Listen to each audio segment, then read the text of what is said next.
আল্লাহ রাব্বুল আলামিন বলেন, কুল ইয়া ইবাদি, হে আমার প্রিয় বান্দা, আল্লাযীনা আসরাফু আলা আনফুসিহিম লা তাকনাতু মিন রাহমাতিল্লাহ। তোমরা যারা অন্যায় করে করে, অপরাধ করে করে নিজের নফসের উপরে জুলুম করে ফেলেছো, আল্লাহ রাব্বুল আলামিন ওই সমস্ত প্রিয় বান্দাদেরকে বলি, আসো আসো আমার কাছে ফিরে আসো।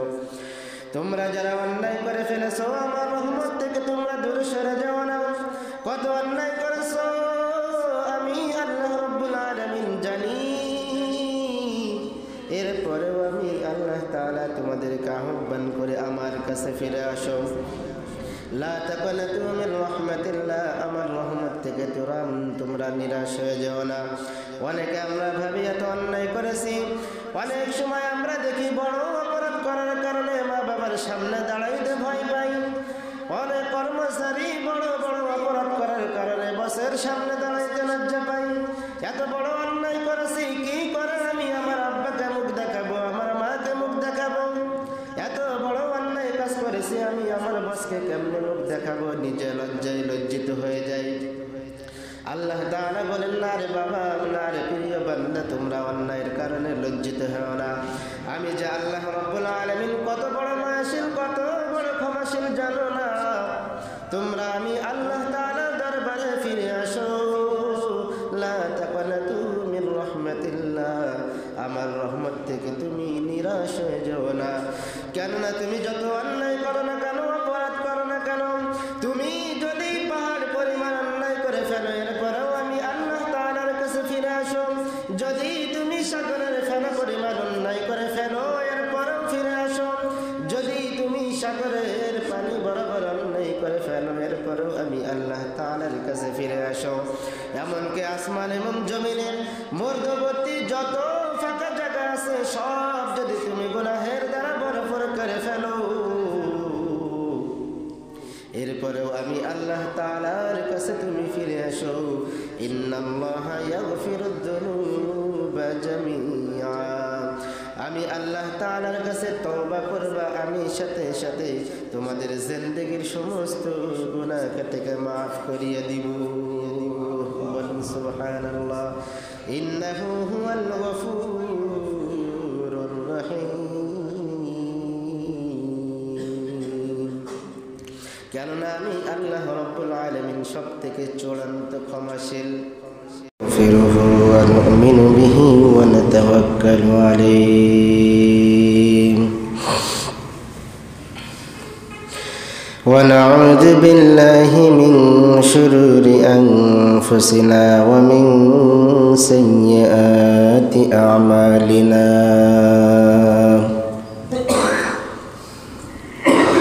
من يهده الله فلا مضل له ومن يضلله فلا هادي له ونشهد أن لا إله إلا الله وحده لا شريك له ونشهد أن سيدنا وسندنا وحبيبنا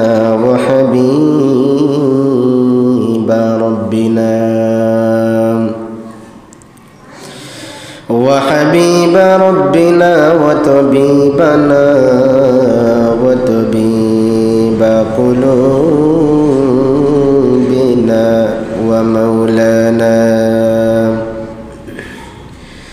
ومولانا محمدا عبده ورسوله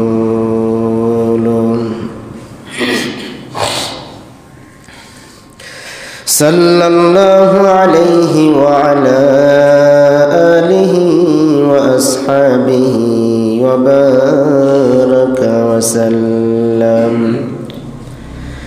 وبارك وسلم تسليما كثيرا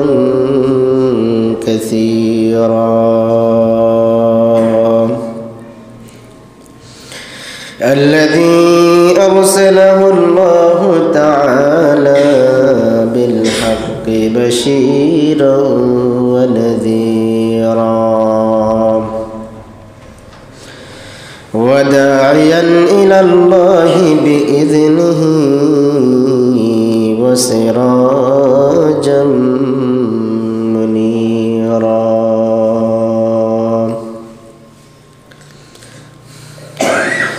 أما بعد فأعوذ بالله من الشيطان الرجيم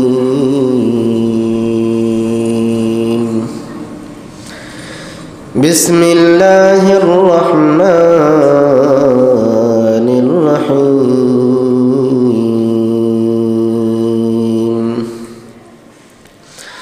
إنا أنزلناه في ليلة مباركة إنا كنا منذرين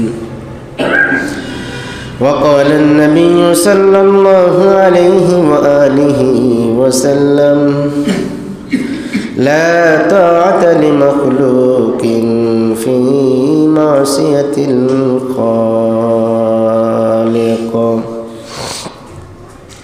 أو كما قال النبي صلى الله عليه الصلاة والسلام صدق الله العظيم وصدق رسوله النبي الأمي الكريم ونحن على ذلك لمن الشاهدين والشاكرين والذاكرين والحمد لله رب العالمين সকলে জবান খুলে দরুদ শরীফ পড়ি اللهم صل على محمد وعلى آل محمد كما صليت على إبراهيم وعلى آل إبراهيم إنك حميد مجيد اللهم بارك على محمد وعلى آل محمد كما باركت على إبراهيم وعلى آل إبراهيم إنك حميد مجيد صدق الله মুআজ্জাজ মুহতারাম সম্মানিত মুসল্লি আল্লাহ রাব্বুল আলামিন বড় মায়া করে মেহেরবানি করে আমাকে আপনাকে তার পবিত্র হুকুম নামাজ এটা আসবার জন্য এবং বসবার জন্য এবং দিনে দুই একটি কথা বলবার এবং শুনবার জন্য যে আল্লাহ রাব্বুল আলামিন আমাকে আপনাকে দয়া করলেন মায়া করলেন সেই আল্লাহ তাআলার দরবারে সকলে শুকরিয়া আদায় করে সকলে বলেন আলহামদুলিল্লাহ। আল্লাহ তাআলার প্রতি লাখ কোটি শুকরিয়া যে আল্লাহ রাব্বুল আলামিন আমাকে আপনাকে মুসলমান করে দুনিয়ার বুকে পাঠিয়েছেন। আরও লাখ কোটি শুকরিয়া যে আল্লাহ রাব্বুল আলামিন আমাকে আপনাকে শেষ নবীর উম্মত হিসেবে এই দুনিয়ার বুকে পাঠিয়েছেন। বলেন সুবহানাল্লাহ। আল্লাহ তাআলার মায়ার কোনো শেষ নাই, দয়ার কোনো শেষ নাই এই বান্দার প্রতি। গোটা পৃথিবী আল্লাহ রাব্বুল আলামিন সৃষ্টি করলেন, সব কিছুই আল্লাহ তাআলা সৃষ্টি করলেন। পৃথিবীতে যা কিছু আপনি দেখেন আর যা কিছু না দেখেন সব কিছুর মালিককে। এটা সকলে আওয়াজ দিয়ে বলেন সব কিছুর মালিককে। আমাদেরকেও সৃষ্টি করেছেন ওই আল্লাহ। এই গাছপালা, নদী নালা, তরুলতা, পৃথিবীতে যা কিছু দেখেন না কেন সব কিছুই আল্লাহ তাআলাই সৃষ্টি করেছে। কিসের জন্য? শুধু এই মানুষ বনি আদমের উপকারের স্বার্থে, যেন আমি তোমাদের দুনিয়ার বুকে পাঠিয়েছি যেন তোমাদের কোনো কিছুতে কষ্ট না হয়। সব কিছু আমাদের আরামায়েশের জন্য আল্লাহ তাআলা বানিয়েছেন। তাহলে কথা হলো আল্লাহ তাহলে আমাদেরকে কেন বানাইলেন? আল্লাহ তাআলা বলেন যে আমি তোমাদেরকে বানিয়েছি আমার ইবাদত করার জন্য। কিসের জন্য? আল্লাহর ইবাদত করার জন্য। এছাড়া দ্বিতীয় কোনো উদ্দেশ্য নেই। মানুষ যাই করুক না কেন তার একটা উদ্দেশ্য থাকে। তা আল্লাহরও উদ্দেশ্য তাই যে আমি মানুষকে সৃষ্টি করেছি একমাত্র সে শুধু আমার গোলামি করবে, আমার দাসত্ব পালন করবে। ওমা খালাকতুল জিন্না ওয়াল ইনসা ইল্লা লিয়াবুদুন। আচ্ছা, আমরা সে আল্লাহ তাআলা যদি গোলামি না করি, দাসত্ব না করি, আল্লাহ তাআলার যদি হুকুম না মানি, তাহলে কি হবে? ক্ষতিকার আল্লাহর, আমাদেরই। যদি আমরা দাসত্ব করি, গোলামি করি, আল্লাহর হুকুম মোতাবেক যদি আমাদের জিন্দেগি চালাই, যদি কোনো উপকার হয় সেই উপকারটাও আমাদের, যদি কোনো ক্ষতি হয় সেটাও আমাদের। কারণ আল্লাহ তাআলা তো কিয়ামতের দিন আপনার আমলনামা হাতে দিয়ে দিবে যে পড়ো, ইকরা কিতাবাকা কাফা বিনাফসিকাল ইয়াওমা আলাইকা হাসিবা। তোমার আমলনামা তোমার হাতে দিয়ে দিলাম, তুমি আমলনামা পড়ে পড়ে তুমি নিজেই রেজাল্ট দাও, আমার দেওয়া লাগবে না। তুমি কি জান্নাতের মালিক নাকি জাহান্নামের মালিক? তো ওই দিন যদি আপনার কোনো নেক আমল না থাকে, আপনি কি উত্তর দেবেন? আছে কিছু দেওয়ার? সেদিনকে কি বিনা হিসেবে যেমন জান্নাতে মানুষ যাবে, তেমনি বিনা হিসেবে কি করবে? জাহান্নামেও কি যেতে হবে, শুধু আল্লাহর হুকুম না মানার কারণে।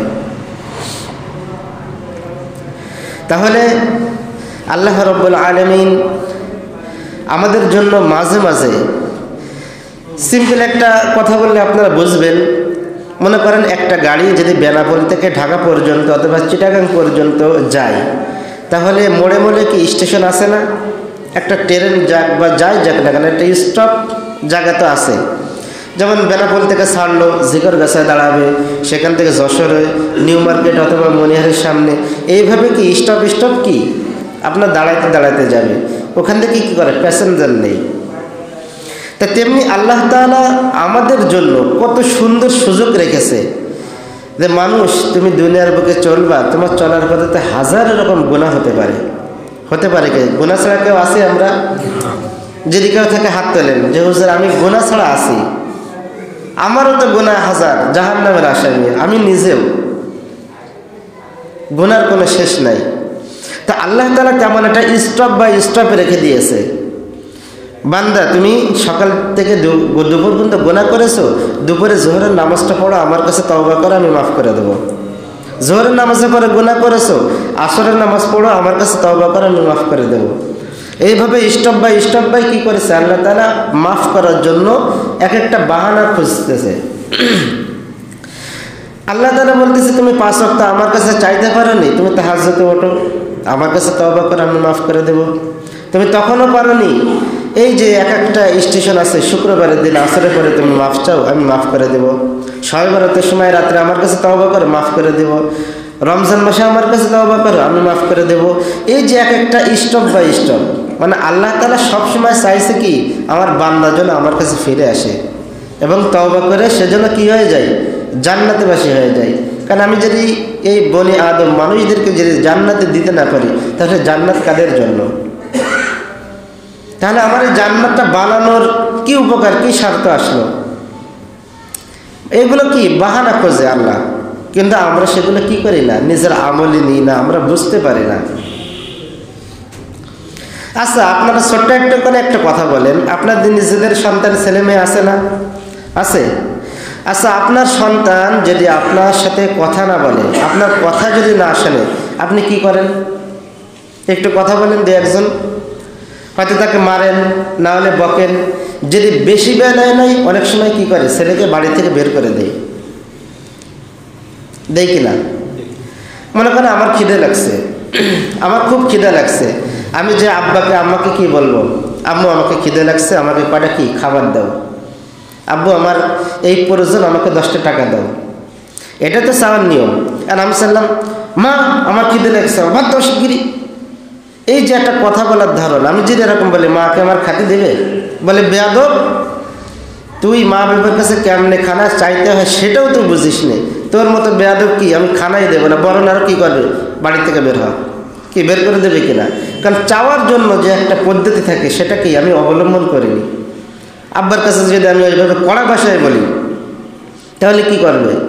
তাহলে সামান্য যদি মা বাপ আমাকে ছোটোবেলার থেকে এই পর্যন্ত বড় করেছে, মা বাবার যদি একটুখানি কথার অবাধ্য হওয়ার কারণে ওই মা বাবা যদি আমাকে মারধর দেয়, বকাঝকা দেয়, বাড়ির থেকে বের করে দেয়, ত্যায্য পুত্রও করে দেয়, তাহলে যে আল্লাহ আমাকে এত বড় করেছে সে আল্লাহ তাআলা হুকুম না মানলে আমাদের কি করা দরকার ছিল? একটুখানি ব্রেন খাটান। আল্লাহ তাআলা তো আমাদেরকে বানিয়েছে, মা বাবা তো আমাকে বানায়নি, বানাইছে আল্লাহ তাআলাই আমাকে সৃষ্টি করেছে, কিন্তু মা বাবার ওসিলা দিয়ে। কয়দিন 5 বছর 10 বছর পরে কি করে মা বাবা? তাকে কাজে পাঠায়, বিভিন্ন রকমের এদিক সেদিক পাঠায়, না করলে উল্টো কি বকাঝকা বিভিন্ন রকমের। তাহলে যে আল্লাহ আপনাকে 60 বছর 70 বছর 80 বছর যে হায়াত দিল, আল্লাহ তারা বানানোর উদ্দেশ্য হলো আমার ইবাদত করবা, আমার গোলামি করবা, আমার দাসত্ব করবা। সে আল্লাহর যদি গোলামি আমরা না করি তাহলে আল্লাহর কি করার দরকার ছিল? যে বিনা কোনো কথা বাদ দিয়ে কি করা? জাহান্নামের ভিতরে যাওয়ার কথা ছিল। কিন্তু আল্লাহ তাআলা বলতেছে না, তোমাদেরকে আমি একবারে তুমি 60 বছর 70 বছর আমার নাফরমানি করেছো, আমাকে ডাকোনি, আমার ইবাদত করোনি, আমি ইচ্ছা করলে পারতাম তোমার খানাটা বন্ধ করে দিতে, পারতাম কিনা? কিন্তু আমি দিইনি। আমি ইচ্ছা করলে পারতাম তোমার বাতাসটা নিঃশ্বাসটা বন্ধ করে দিতে, আমি ইচ্ছা করলে পারতাম তোমার হাত পা ভেঙে বাড়িতে ফেলে রাখতে, কিন্তু না। আমি আল্লাহ তাআলা কত মায়া করে তোমাদেরকে বানিয়েছি, সৃষ্টি করেছি একমাত্র আমার ইবাদত করার জন্য। আমি তারপরও তোমরা সেই ইবাদত আমাকে করতেছো না, আমি তারপরও রহমতের নজর দিয়ে আমি তোমাদের দিকে তাকিয়ে আছি। এবং তারপরে কি বলতেছি? হে আমার প্রিয় বান্দা, তোমরা যারা গুনাহ করেছো, অন্যায় করেছো, অপরাধ করেছো, তাদেরকে আমি আহ্বান করেছি তোমরা আমার কাছে ফিরে আসো এবং খাঁটি তওবা করো। আমি আল্লাহ তাআলা তোমাদের জিন্দেগীর সমস্ত গুনাহ থেকে মাফ করে দেব। একটু না যে 20 বছর অন্যায় করেছো, 50 বছর 60 বছর হায়াত দিয়েছিলাম, 50 বছর কি থেকে 20 বছরের গুনাহ মাফ করে দেবে এমন না। আল্লাহ তাআলা বলে সম্পূর্ণ গুনাহ। قل يا عبادي الذين أسرفوا على أنفسهم لا تقنطوا من رحمة الله إن الله يغفر الذنوب جميعا إنه هو الغفور الرحيم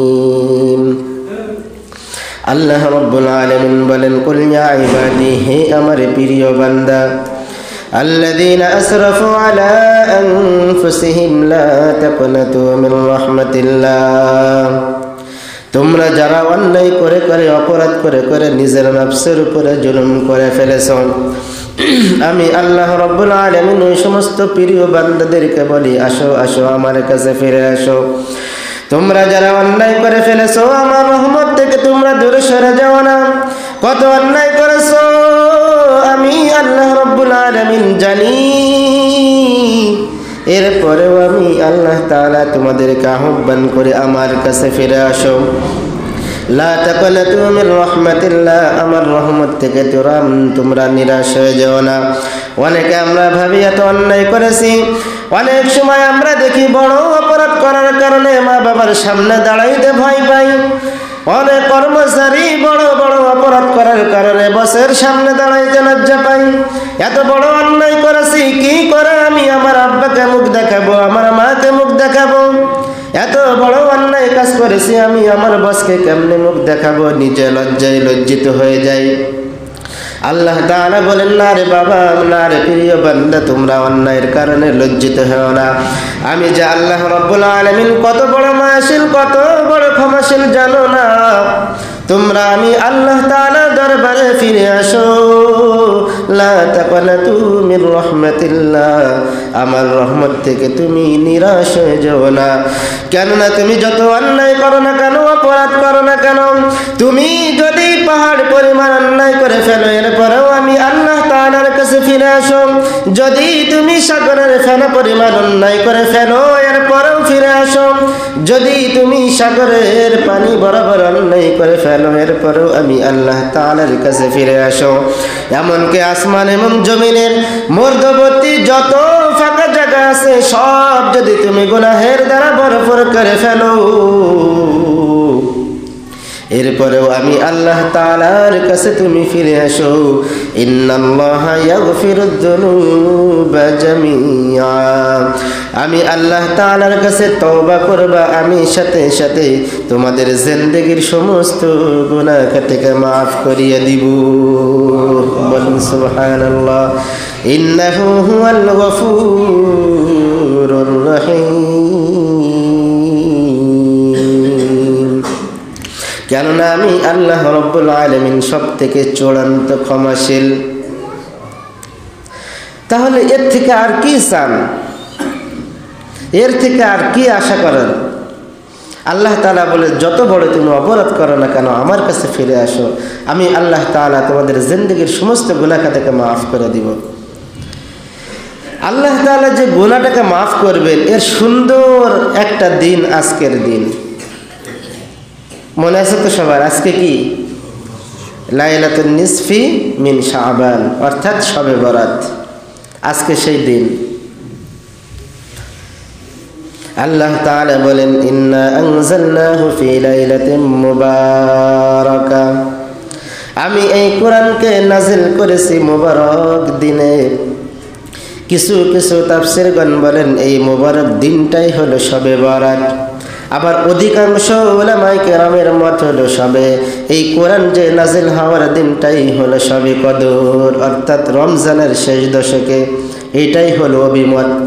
কিন্তু এই মুবারক দ্বারা অনেক তাফসীরগণ লিখেছেন শবে বরাত, অর্থাৎ এই দিন আল্লাহ তাআলা দুনিয়ার মানুষকে, সব মানুষকে ক্ষমার ঘোষণা ডাক দিয়ে বলেন। অন্যান্য দিন আল্লাহ রব্বুল আলামিন শবে সাদেকের সময় আসে বলে, হে আমার বান্দা, কার কি লাগবে আমি আল্লাহ তাআলার কাছে চাও।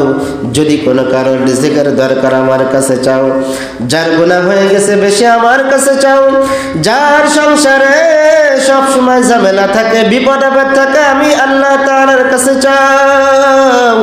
আমি আল্লাহ রব্বুল আলামিন সাথে সাথে তোমার দোয়াকে কবুল করিয়া তার থেকে তোমাকে মুক্ত দান করব। অথচ আল্লাহ রব্বুল আলামিন এই শবে বরাত নিসফি মিন শাবান, এই দিন আল্লাহ রব্বুল আলামিন সূর্য ডুবার সাথে সাথে আল্লাহ রব্বুল আলামিন প্রথম আসমানে চলে আসে। আসার পরে মানুষদেরকে ডাকে, হে আমার প্রিয় বান্দা, তোমরা যারা অন্যায় করেছো আমি আল্লাহ তাআলার কাছে তওবা করো। তোমাদের যাদের ব্যবসায় উন্নতি হয় না আমার কাছে চাও। তোমরা যারা সংসারে অশান্তির ভিতরে আছে আমার কাছে চাও।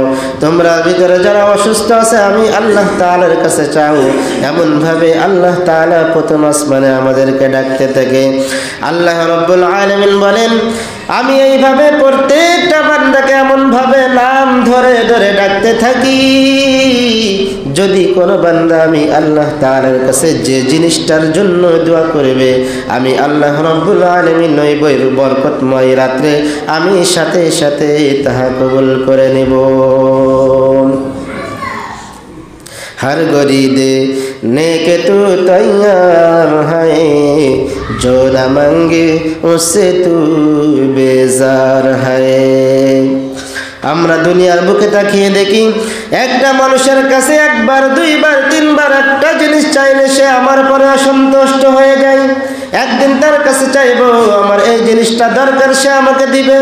দ্বিতীয় দিনও দিতে পারে, তৃতীয় দিনও দিতে পারে, চতুর্থ দিন পঞ্চম দিন যখন যাব সে কিন্তু আমার পরে রাগ করবে। আল্লাহ তাআলা বলেন, এমন তোমরা আমাকে চেনো না। দুনিয়ার মানুষের কাছে তোমরা 2-5 বার গেলে মানুষ তোমাদের উপরে রাগ করে, আর আমি আল্লাহ রাব্বুল আলামিন তোমরা না চাইলে আমি আল্লাহ তাআলা তোমাদের উপরে রাগ করি।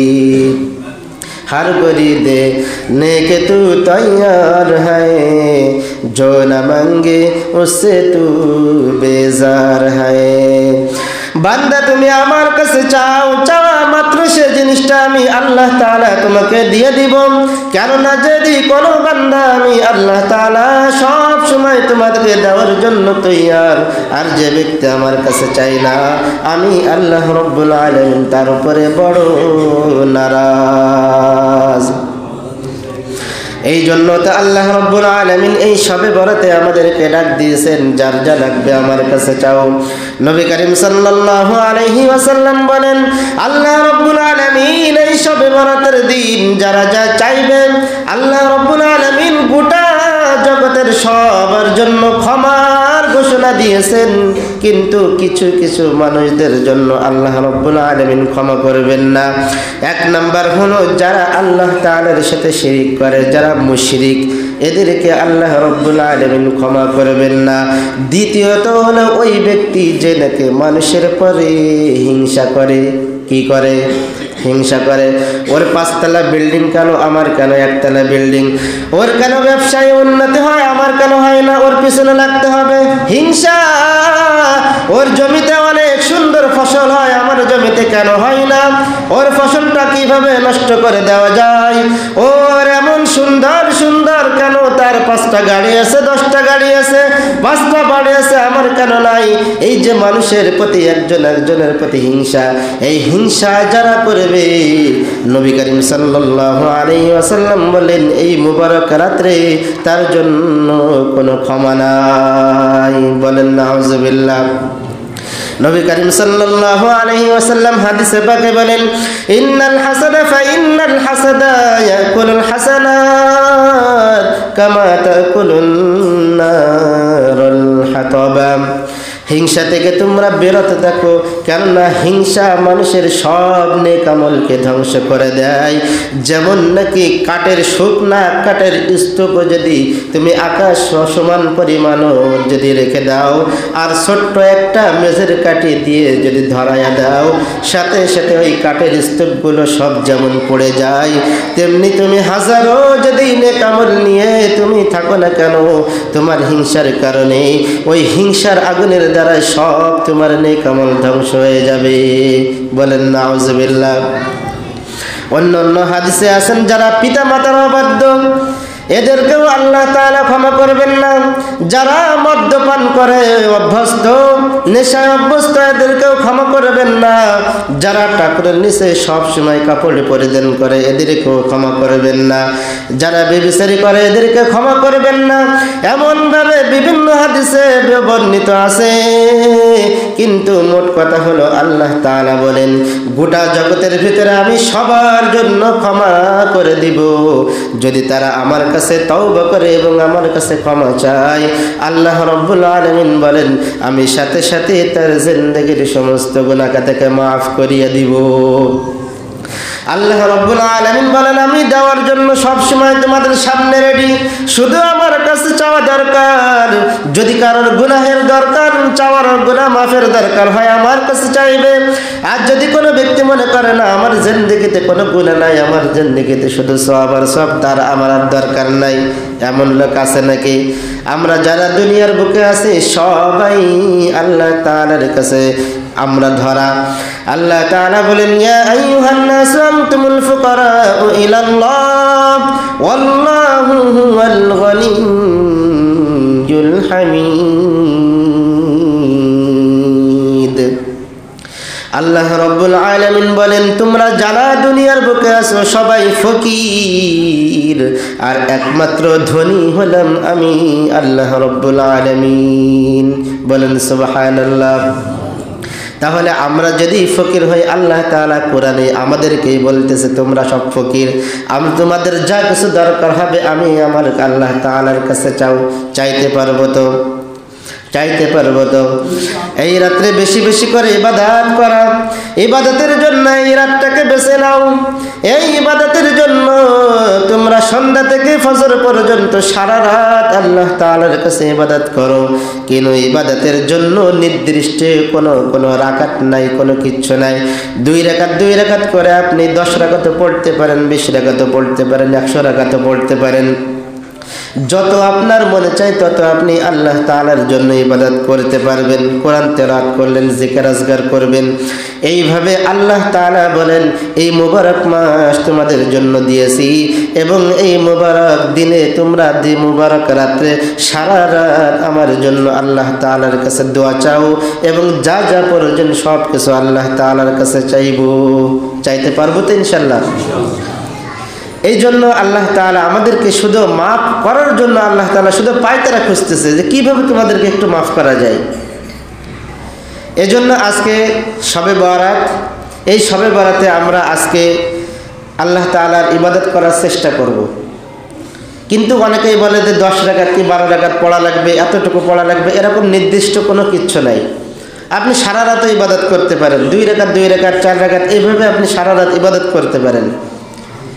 এবং আল্লাহ তাআলার কাছে আমরা কি করব? ক্ষমা চাইব।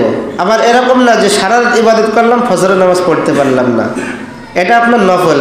যদি আপনি সারা রাত ইবাদত না করেন তাও আপনার কোনো গুনাহ নাই, কিন্তু আপনি যদি ফজরের নামাজ না পড়েন তাহলে কি গুনাহ আছে? মনে থাকবে তো? এই জন্য আমরা যতটুকু সম্ভব আমরা ইবাদত করব। অনেকেই বলে যে হুজুর এই রাত্রে যদি আমরা গোসল করে, উদ্দেশ্য কি যে গোসলের পানির ফোঁটার সাথে সে সমস্ত গুনাহ কি হয়ে যায়? মাফ করে দেয়। না, এগুলো কোনো কিছু না। আপনি গোসল করলে আর না করলে কি বলেন? এগুলো ভুল ধারণা, এগুলো না। আপনি ইবাদত করবেন আল্লাহ তাআলা সন্তুষ্টির জন্য, এবং আগামীকাল রোজা রাখবেন, এটাও আল্লাহ তাআলার ইবাদতের জন্য। কিন্তু হালুয়া রুটি এগুলোর জন্য না, এগুলো করা ঠিক না, এগুলো বাড়াবাড়ি।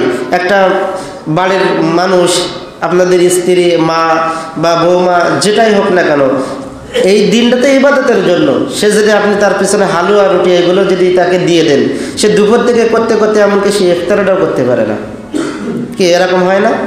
ইফতারও ঠিকমতো করতে পারে না, এক তো রোজা, সারাদিন কষ্ট, এরপরে সে ঠিকমতো খেতে পারে না, রাত্রে ইবাদতও করতে পারলো না। কেন? আপনি অন্য দিন করেন। এই জন্য আমরা কেউ এগুলো নিয়ে কী করবো না, বাড়াবাড়ি করব না। এমনি সাধারণ যে ইফতারগুলো হয় এগুলো আমরা করে নেব, এবং আল্লাহ তাআলার যে ইবাদতগুলো আছে এগুলো আমরা কি করব? করতেই থাকব, এবং আল্লাহ তাআলার কাছে বেশি বেশি করে ক্ষমা চাব। আর আমাদের আরেকটু বোঝা, মানে বারবার আমি প্রতি সপ্তাহে আপনাদেরকে অনুরোধ করে বলি যে আল্লাহ তাআলা আমাদেরকে বানিয়েছেন ইবাদতের জন্য, আমরা সে আল্লাহ তাআলার গোলামি করি। শুক্রবার আসলে মসজিদ ভরে যায়, অথচ কাল ফজরের সময় দেখা যাবে কয়েকজন লোক, জোহরের সময় দেখা যায় কয়েকজন লোক, 2-1জন কিছু লোক হয়তো ব্যবসা বাণিজ্য বিভিন্ন কাজে থাকে। কিন্তু আমরা যেখানে থাকি না কেন, আমরা আল্লাহ তাআলার যে বিধানগুলো আছে নামাজ, এটা আমরা কন্টিনিউ পালন করার চেষ্টা করব তো ইনশাল্লাহ। আমরা যদি এই রাত্রে যদি কিচ্ছু না পারি, কমসে কম এতটুকু করব যে আমরা ইশার নামাজ জামাতে পড়ব, এবং ফজরের নামাজ কি পড়ব? জামাতের সাথে পড়ব। নবী করিম সাল্লাল্লাহু আলাইহি ওয়াসাল্লাম বলেন, যদি কোনো বান্দা ইশার নামাজ জামাতের সাথে পড়ে এবং ফজরের সময় যদি জামাতের সাথে পড়ে, তাহলে সে সারা রাত্র নফল ইবাদত করা সব আল্লাহ তাআলা তার আমলনামায় দিয়ে দিবেন। এই জন্য আমরা যদি রাত্রে ইবাদত করার চেষ্টা করব সকলেই, আল্লাহ তাআলার কাছে মাপ চাই নেব। আর যদি নাও পারি, কমসে কম যেন এই ফজর এবং ঈশার নামাজ কমসে কম যেন আমরা জামাতে পড়তে পারি। পারবো তো ইনশাল্লাহ? আল্লাহ তাআলা আমাদের সকলকে এই শবে বরাতের নামাজ এবং এই শবে বরাতের যে বিধিগুলো আছে, আল্লাহ তাআলার কাছে আমাদের বেশি বেশি করে ক্ষমা চাওয়া নেওয়া। আর যদি কোনো মা বাবার সাথে কারো কোনো বেয়াদবি হয়ে যায় বা এরকম যদি কোনো অভ্যস্ত থাকে, আল্লাহ তাআলা তো ঘোষণায় দিয়ে দিয়েছে এই ব্যক্তিগুলোর কি নাই, এই মোবারক রাতে ক্ষমা নাই। এই জন্য আল্লাহ তাআলার কাছে আমরা বেশি বেশি করে ক্ষমা চাইব। পারবো তো ইনশাল্লাহ? দুনিয়াটা কয়দিন, আপনি হিসাব করেন। আপনি যদি মস্তারি করেন, অন্যায় করেন, অপরাধ করেন, আপনি চলতেছেন একদম 1 সেকেন্ডের ভিতরে আপনি নেই। কি বিশ্বাস হয় না? 1 সেকেন্ডের ভিতরে আপনি নেই। ভাবেন আপনার জীবনে এমন অনেক দিনে চলেও গেছে, এমন একদিনে চলেও গেছে যে আপনি এমন এক পর্যায়ে অ্যাক্সিডেন্ট বা এমন এক পর্যায়ে বিপদে আছেন, আপনি মনে করছেন যে আমি মরেই গেছি। কি আসেন এরকম জীবনে? আচ্ছা, আল্লাহ তাআলা আপনাকে হায়াতটা দিয়েছেন কিসের জন্য? আমার মনে হয় এটা আমার নিজের ব্যক্তিগত, আমার মনে হয় গুনাহটাকে বেশি হয়ে গেছে, তাই আল্লাহ তাআলা একটা সুযোগ দিয়েছে, বান্দা তোর তো গুনাহ হয়ে গেছে মেলা, তুই তো মারা গেলি তো আমার কাছে হিসাব দিতে পারতিস না, তুই তো জাহান্নামে হয়ে যেতিস, তাই তোর একটা নতুন করে একটা লাইফ দিলাম, একটা জীবন দিলাম, তুই এবার আমার কাছে তওবা করে নতুন করে ফিরে আয় এবং তুই জান্নাতি হয়ে যা। আমার মনে হয় এটার জন্য আল্লাহ তাআলা হয়তো ওই দিনকে ফিরাই দেয়, কিন্তু আমরা বুঝি না। আমরা মনে করি লাইফটা পাইছে, এবার এনজয় করে নেব। করে কী লাভ? 60 বছর তো করলেন, 70 বছর তো করলেন, এবার তওবা করে ফিরে আসেন। আপনার তো মৃত্যু কোনো গ্যারান্টি নাই। আল্লাহ তাআলা আমাদের সকলকে বুঝার এবং আল্লাহ তাআলার প্রতি সদয়বান হয়ে আল্লাহ তাআলার কাছে তওবা করে এবং তার সমস্ত বিধিবিধানগুলো যেন সঠিকভাবে পালন করতে পারি, আল্লাহ তাআলা আমাদের সকলকে সে তৌফিক দান করে। ওয়া আখিরু দাওয়ানা আলহামদুলিল্লাহি রাব্বিল আলামিন।